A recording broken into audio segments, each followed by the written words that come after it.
আমাদের হিন্দু ধর্মে ৫১ সতীপীঠ অত্যন্ত পবিত্র স্থান হিসেবে মানা হয়।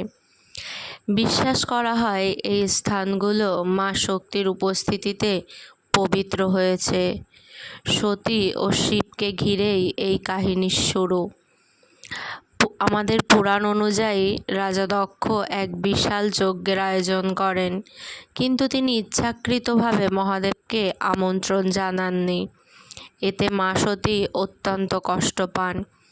মা সতী নিজের পিতার যজ্ঞে যান, কিন্তু সেখানে মহাদেবকে অপমান করা হলে তিনি গভীর দুঃখে যোগান্বিতে আত্মাহুতি দেন।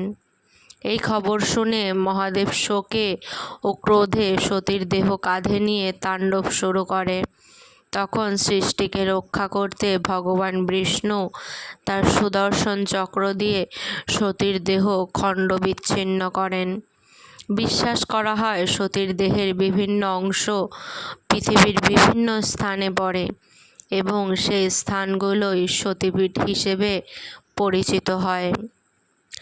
কালীঘাট কালী মন্দির, এখানে সতীর ডান পায়ের আঙুল পড়েছিল বলে বিশ্বাস করা হয়। কামাখ্যা মন্দির শক্তির অন্যতম প্রধান পীঠ বলে মানা হয়। তারাপীঠ মন্দির মা তারার অলৌকিক শক্তির জন্য বিখ্যাত। জ্বালামুখী মন্দির, এখানে চিরজ্বলন্ত আগুনকে দেবীর শক্তি বলে মানা হয়। ভক্তদের বিশ্বাস এই স্থানগুলোতে মা শক্তির আশীর্বাদ পাওয়া যায়, তাই প্রতি বছর হাজার হাজার ভক্ত সতীপীঠ দর্শনে যান।